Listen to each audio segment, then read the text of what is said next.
here, and I know some are coming. Please spread word about this amazing wealth of resources for our department. I think that actually the two men standing here in our department, we call them just, they make the magic for us. Because what we're lacking in resources with equipment and even faculty numbers, who needs it when you have an industry pipeline that people such as these two have created for us to be able to have internship opportunities for our students and employment opportunities. And so we're forever grateful to our team at WRBL. For right now, though, I do want to welcome you to today's event. Ms. Marion Scott in the back will kill me. She's a member of our advisory board. She has made this opportunity possible, so we're very grateful to you, Marion, for what you are doing.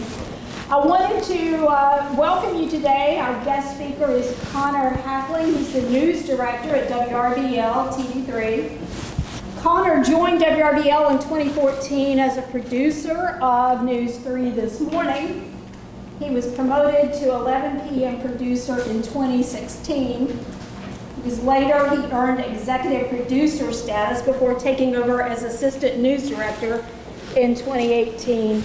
He was promoted to news director last year. Now, let me just comment on that just a little bit.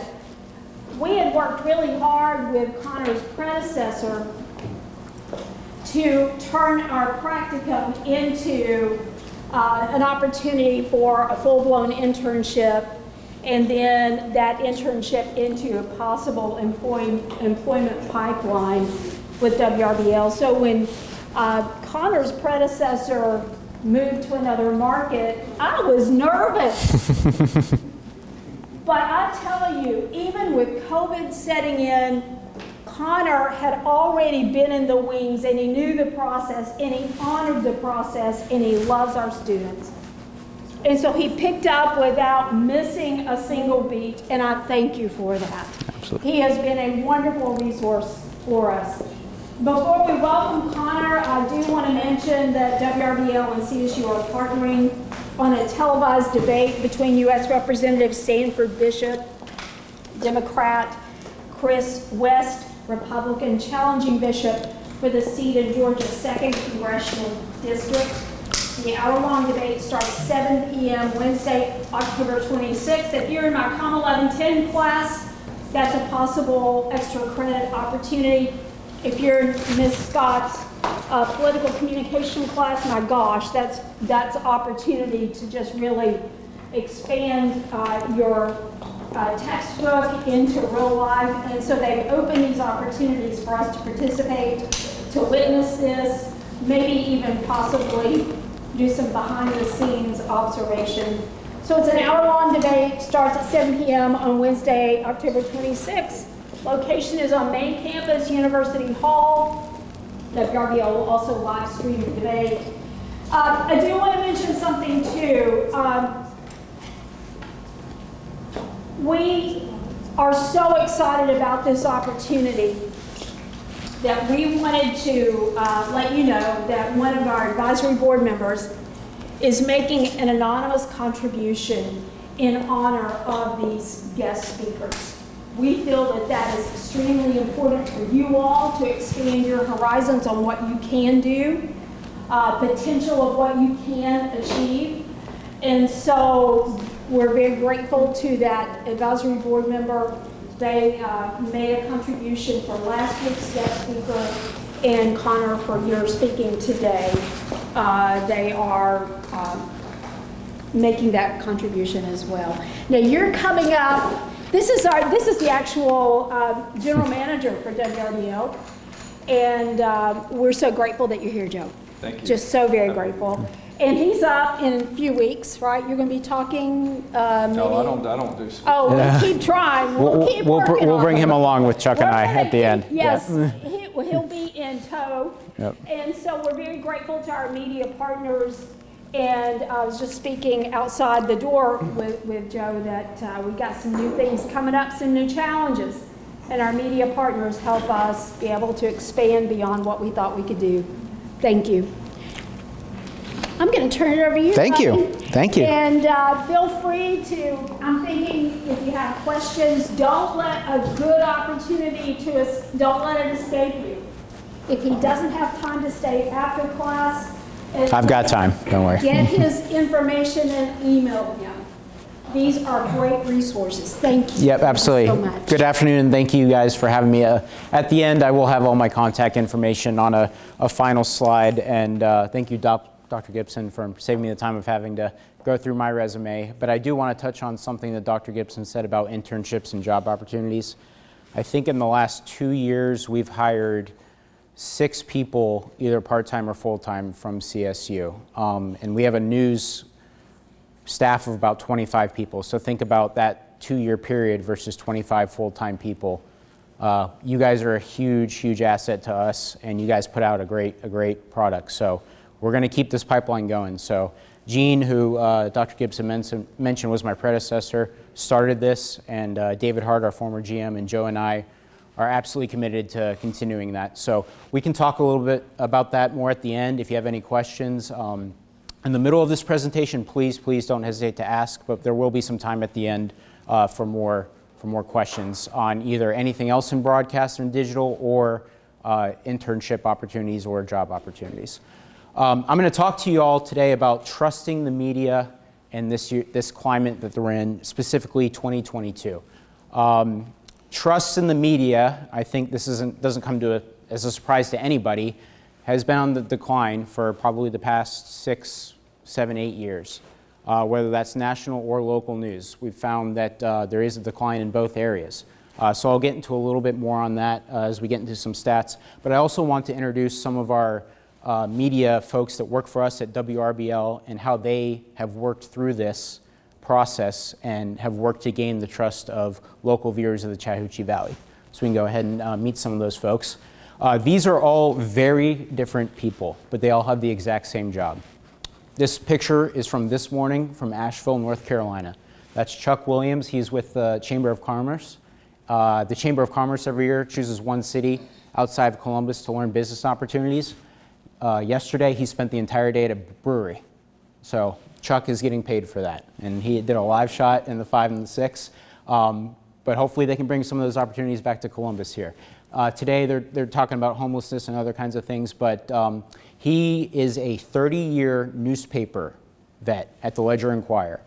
We hired him in 2018 and put him on TV, I think the second week he was here, not knowing anything about television. If you know anything about how a reporter ends their story or ends their package, at WRBL we say, I'm Chuck Williams, reporting from X location, Columbus, Georgia, WRBL News 3 on your side. Well, the first time we put Chuck in a live shot, no one told him what to say when he ends his story. So Chuck, being a newspaper person, stopped talking and said, that's it, and tossed it back to our anchors. Since then, he's come a long way. Actually, just a week ago, he anchored for the first time a Saturday and Sunday morning newscast and knocked it out of the park. So he is certainly a different type of medium that we've brought into this world. Liz White is a true blue journalist and a television reporter. She's been covering East Alabama for 23 years. Some of you may remember her from WTVM. We hired her in, I believe, 2016 to their mistake of letting her go. And we have owned coverage in East Alabama since then.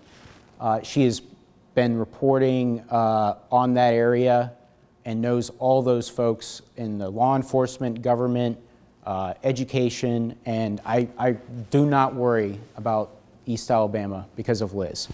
Hannah is a younger reporter. She actually started in a position that some of you would start in with us as a part-time production tech. She worked in that role for about 6 months.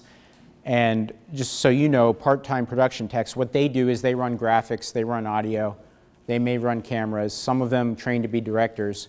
But because at WRBL production and news are one, we allow the production techs to learn on other opportunities, to train on other opportunities. That could be reporting, that could be producing, that could be digital, that could be editing. Hannah found a groove for producing and quickly became a strong producer for us. She came to me probably about 6 months ago and said, I have an interest in being an MMJ. Well, it was an easy decision because she knew how to write, which a producer skill set already has, and she had good news judgment, which a producer also has. So she's been working on her on-air stuff, and she's been doing a great job, but she is still new in this position. She's actually been recently promoted to our weekend morning anchor due to her producing ability and her on-air ability. So 3 completely different backgrounds, a couple of vets, one in newspaper, one in TV, and a new person. They all have the exact same job title right now at WRBL. So there's a great opportunity. I actually asked all of them yesterday to produce a video for you guys. And my question was, what does it mean to you to be a journalist in 2022? And they asked follow-up questions, and I wouldn't answer it. So I just wanted them to answer that question about what it means to them in 2022. So this is that video. I think we've got it played up over there.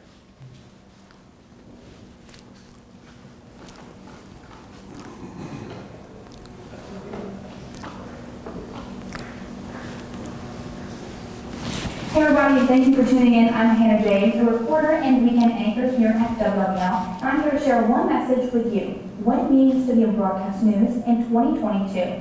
Now, in my year and a half here at WRBL, I learned there are key components into this industry. You must be connected, creative, collaborative, innovative, adaptive, and critical. Now, when I first started here at WRBL, I was a part-time production assistant, and I had no idea what this meant. I had no idea what a rundown was. I didn't know what vote stock meant. I didn't know what a package was. But my ability to be adaptive helped me transition from this studio to an entirely different studio. Now, just a year and a half, I was able to work my way up from a part-time production assistant position behind the scenes to where you see me right now, in front of the camera. I was given the opportunity to anchor the weekend morning news. Now, this position was not one I got on my own. It was a collaborative effort between me, my news director, my fellow journalists, and anchors. Everything that I know about journalism, I learned here at WRBL, and being collaborative is a key component to this industry. Another key component is being critical, being aware of what you're publishing, the connotation you're publishing it in, and how you deliver your story. Delivering your story is a big part of this industry as well. That's why you need to be creative. Engage your audience. Be aware of what they want to know. Get connected. Being connected with your audience gives you more story ideas. It also shows a deeper sense of sincerity to your audience if you get connected with them, listen to them, take their story advices, listen to your community around you because you are writing stories for your community. Another thing that I learned in this industry is that you must be innovative. Just like I broke the desk here, you have to roll with the punches. Now, rolling with the punches means you're writing a story, and then breaking news, you have to go to a fire. That's when you get up, you go to the breaking news, and you cover that story. You have to be able to change your story on a dime. But I know that's hard when you set up interviews and time with people, so really just being over-communicative is very important in this industry too. I love this job. It is one of the most gratifying jobs that I have had, and I can honestly say it is my passion to tell other people's stories. What's it like being a journalist in 2022? It's different. Change is coming at you very quick. I started in 1983 on a typewriter. Look at the cell phone we're using right now. I just did 2 live shots on the cell phone at an Asheville, North Carolina. If you can't change, you can't be a journalist in 2022. Hey everybody, my name is Elizabeth White. I am a reporter with WRBL News 3. I've been covering East Alabama for around 23 years now. Connor Hackling is my news director, and he asked me to share just a few words about what it means to me to be a local news reporter. I love my job. It's a privilege to have a front row seat to the significant events that happened in our community over the past couple of decades. It's been my privilege to meet families that are going through wonderful times, whether they have won the lottery or they've gotten a scholarship. It's also been my privilege to speak with families who have lost a loved one, maybe due to violence. And it has been just wonderful to meet with families, for instance, a brother who saved his siblings in a house fire. So all of these major events and these really bookmarks in a person's life, I have had the opportunity to have a front row seat to what's going on, and it's been incredible. I love advocating for people. I love being a voice for the voiceless. I love it when a family contacts me, they're having a problem, they try this way and that way to get it resolved, and they just can't get help. and to be able to amplify their voice and do a story and hopefully create positive change in their life is one of the best feelings in the world. I love the excitement, and I love digging for information. I love getting a tip at 10 o'clock at night from a viewer. Hey, have you heard about this? And then pitching that in the morning meeting, and then spending an entire day trying to confirm that information on the record, and then having a top story with that information at 5 or 6. There's something very rewarding in being able to dig for information, confirm facts, and then share them in a very tight turnaround. So I like the daily deadline aspect of our job. It keeps it exciting, and there's hardly any time to get bored because you're always so busy. It has been a challenge, especially the past 3 years with COVID and the pandemic and vaccinations and in the political arena. I think now more than ever, local news reporters are so important, and you have to be a journalist that just shares the facts, the who, what, when, where, why, how. Do it in a compassionate way if at all possible, and really fight against the fake news stereotypes. So now more than ever, it's so important for credible journalists to stand up and say, here's the truth, here's my source, here's how we can confirm it. And especially on the local level, the people that we can interview, the local doctors and nurses and law enforcement officials, people know them and they trust them. And so it's very important that we amplify their voice, especially in the middle of a pandemic. So now more than ever, the truth matters, professionalism matters, kindness matters, compassion matters, and it's just been a privilege to be, to try to bring that to our viewers and our friends and our community every day with WRBL. So that's all I can say about journalism. And if you have any further questions, send me a message on Facebook. It's Elizabeth White. I'd love to help you out with any questions you may have. Hope you all have a great day. Thanks, Connor, for the opportunity. Bye. So in true Liz fashion, we had to edit that video down a little bit because it was even longer than that. But she did plug her Facebook. Liz has an awesome Facebook following, and she will respond to you guys if you send her a message. She will be looking for those. But that's not our entire team, obviously, but I wanted to show their 3 stories and how they deal with kind of the climate we're in journalism. You can go to the next slide here. All right, so I want to ask you guys, and please be honest here, and think of this in local news terms, not necessarily national, but local news. And don't think of it as WRBL or WTVM. Just think local news. And raise your hand if you trust the local news media when reporting on crime.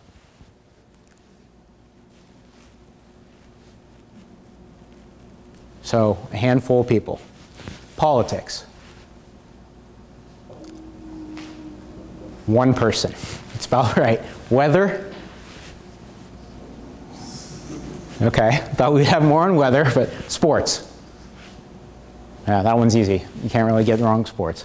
Politics is the #1 reason people don't trust the media.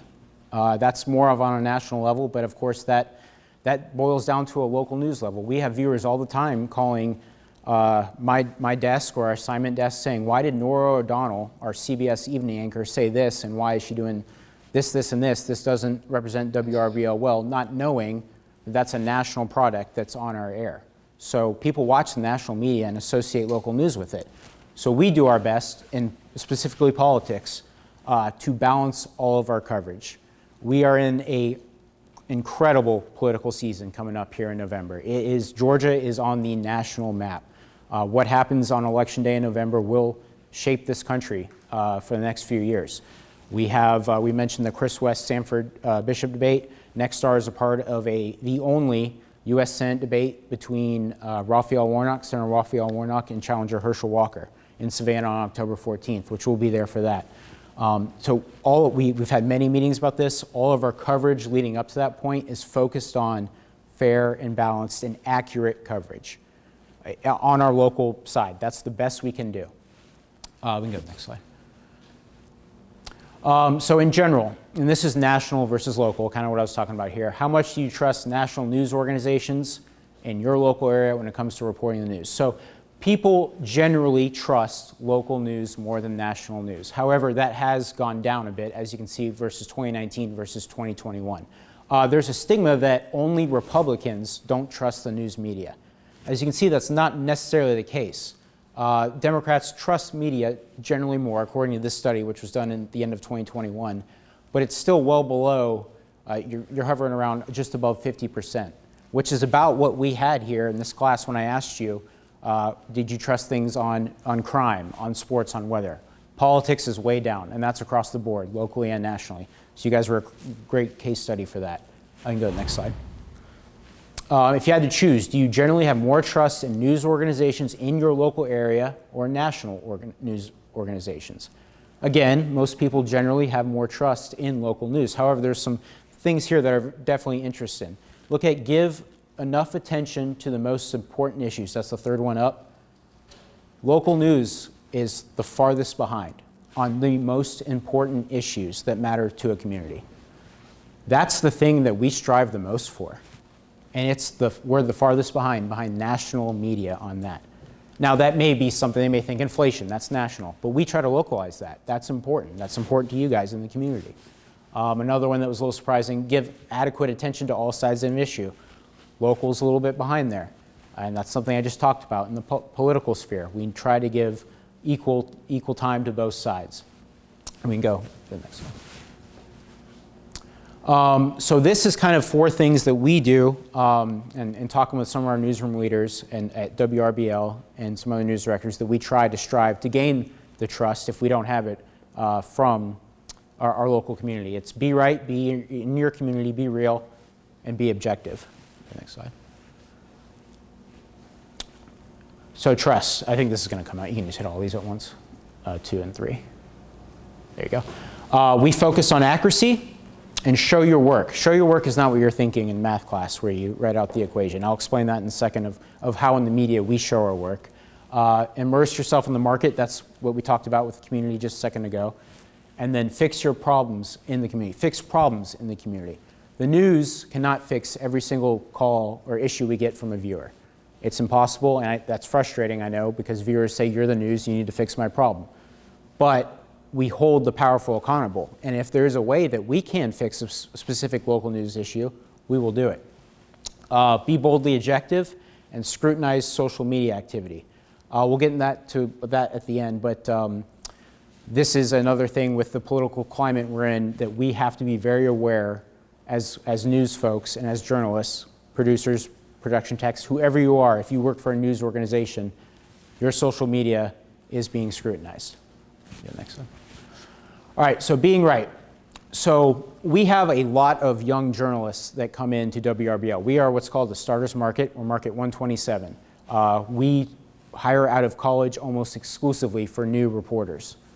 It's very rare that we get someone that's reporting from another market that has experience and comes to our market. So our first thing we do with them is to train these young folks, and we have a great veteran staff. You guys met Chuck and Liz a second ago. Phil Scoggins is a veteran anchor, Teresa Whitaker, veteran anchor, Bob Jeswald, veteran meteorologist.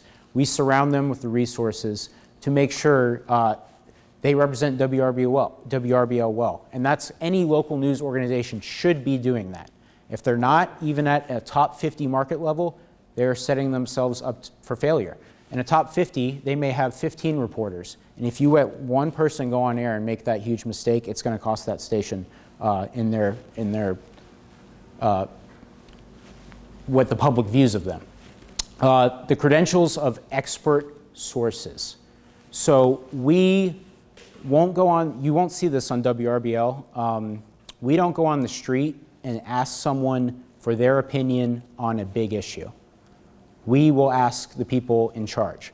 Obviously, we want to tell people stories of people in the community, but if there is something going on in our community and a decision needs to be made, we won't go down Broadway and start interviewing people. You will never see it, as long as I'm news director at WRBL, and I've been taught from previous news directors at WRBL, that will not happen. Explaining your work process. So this is kind of more of showing your work.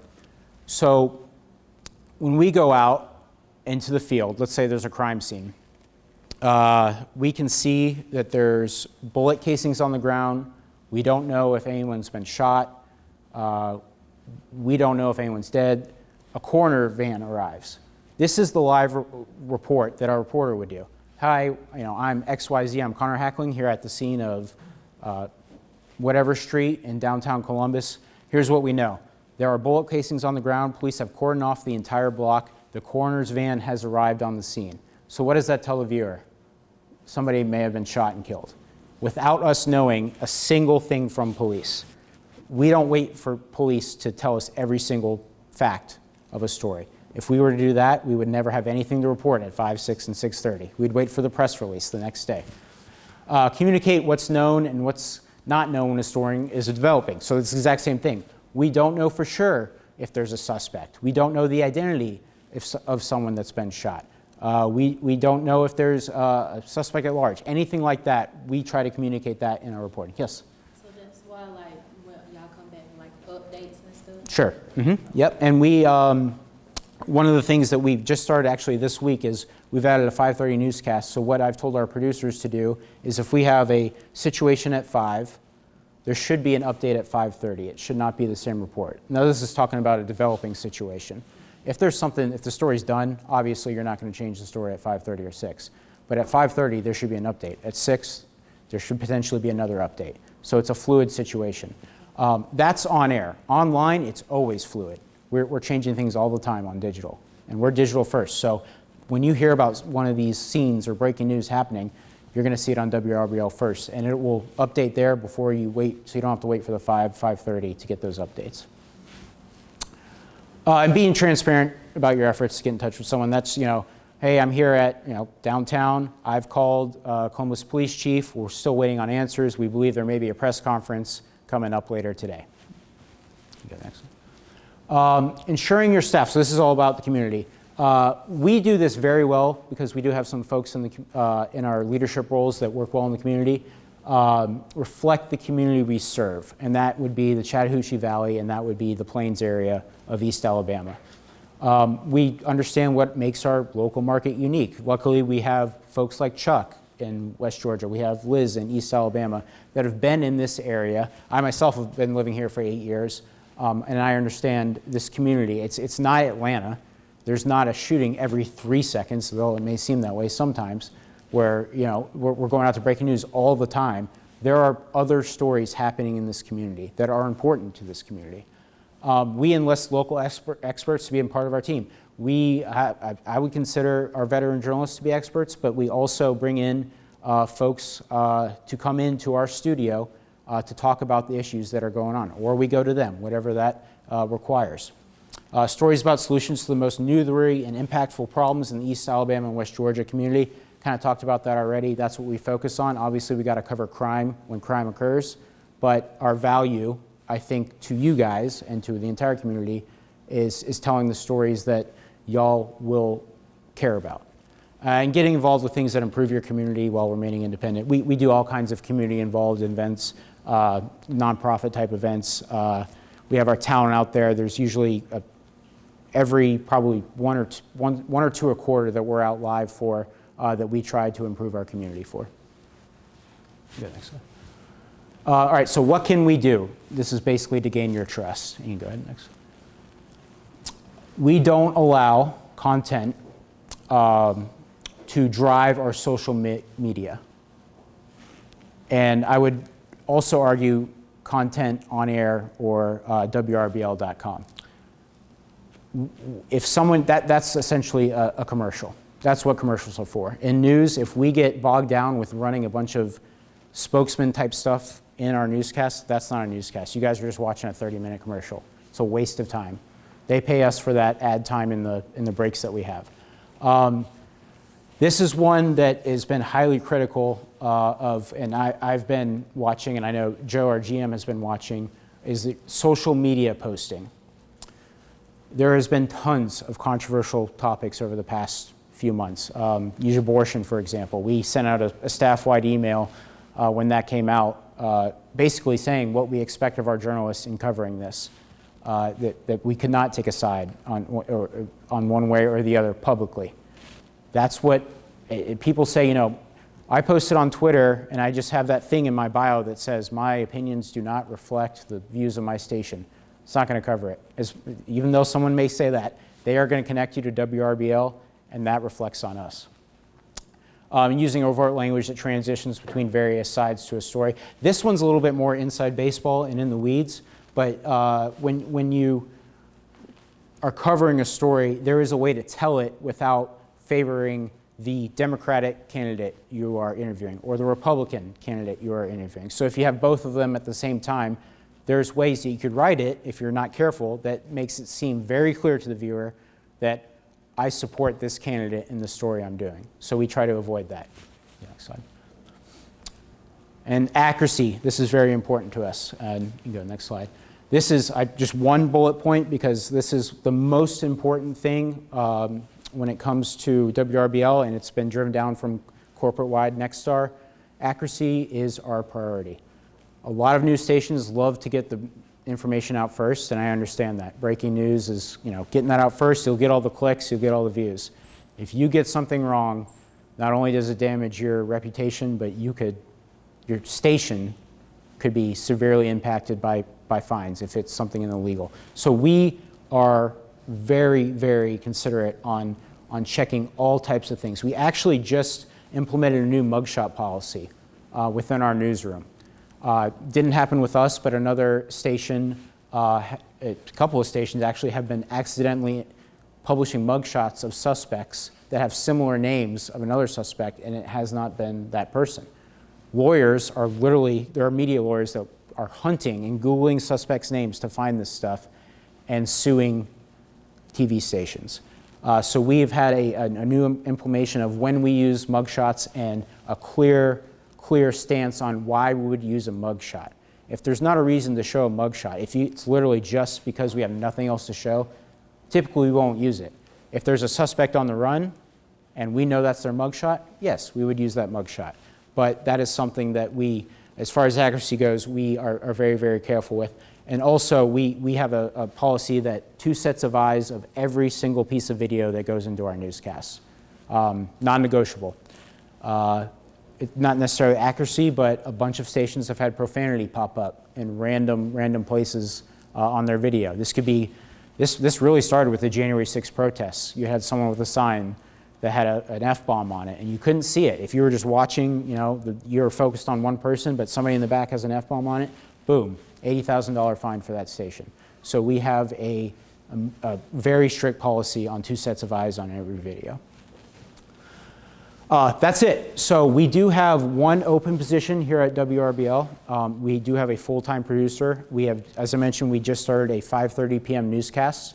I am looking for someone to produce that newscast. Currently, I am helping our other producers complete that, but it is a brand new time slot that I think a bunch of our folks are excited on. We've received a few calls and emails already thanking us for continuing coverage between our 5 and 6 p.m. newscasts. So if you are interested in this position, there's my contact information. Feel free to write that down, email me, call me. Also with internships, please reach out with internships. I really want to get spring going as soon as we can here. Once by the end of November, I'll probably have my spring applicants finalized. So you can go to WRBL.com and find that internship form, or you can reach out to me personally, and I will email it to you and get that to you. We talked about the production techs. We are constantly having production tech openings because of how many slots we have to fill. And the main reason we have openings is we are elevating our production techs into full-time positions, which is a great thing. So there's an opportunity there to become a part-time employee at first, and then if you have an area of interest, whether it be directing, whether it be podcasting, we recently put someone in a full-time podcasting role, producing, editing, writing, reporting, there's an opportunity to level up. I love nothing more than leveling up our own people. It's a tough time for news directors, just being completely behind the curtain here. It's a tough time for us to recruit out of college. Bigger markets are getting the people out of college. So we need the folks within our own building, and we want to promote them. And I want you guys to move up within our company, within Nexstar. We've recently sent someone to Columbus, Ohio, that had been with us for under 2 years. That's over 100 market jump. That's market 33. Probably making double her salary that she made here at WRBL. So that's just a great success story for us. So with that, any questions on the broadcast digital industry or trust in the media? I open up to you guys. I have a question. So I guess, you're talking about internships, you're talking about hiring a full-time producer. We're still students. So first things first, if you give us 3 pieces of advice to go home today and practice or to try or to improve on, what would that be? I would say first reach out to me and tell me what you're interested in, because I will get you into the studio and we will figure out where your certain skill set is. If you're not with an internship with us, I can't have you in every single day, but I can drive you in the right direction. You guys here at CSU have the resources that we have at WRBL, pretty much for the most part. You guys can practice everything we do at WRBL here at CSU in your own classes. Everything from production tech stuff, which is very specific, to writing, which is very broad, which is required for the producing positions. So I would reach out to me first. Let's figure out where your kind of niche is, and then we can see what we can do. And I'd be happy to work with your professors on coming and visiting with you guys and working with you all specifically. But everything that you would do at WRBL, you can practice on here while you're at CSU.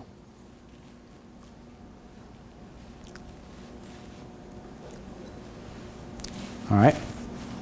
All right, well, thank you guys. I appreciate your time today, and please reach out if you have any other questions for me. Thanks, all.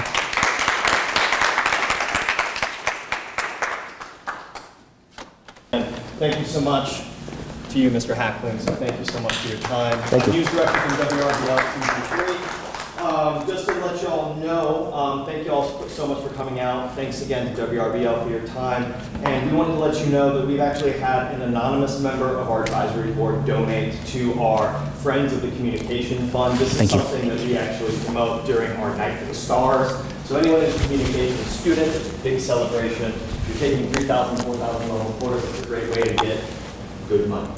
I wanted to let you know about our next program that's coming up next Thursday. We're going to be here, same time, same place. We're going to be meeting with Holly Stewart, who is the Regional Vice President for Gray Television and the Vice President and GM for WTVN News Leaders. And the topic is going to be political advertising. So as we gear up, as you said, we're gearing up into the largest political season we'll ever see, maybe in some of our lifetimes. So make sure to come back out on Thursday. And again, thank you so much for attending. If you did not sign in, make sure you do. Otherwise, the credit is gone. Fair enough. Thank you all so much. Thanks for your time. Thank you. Thank you, guys.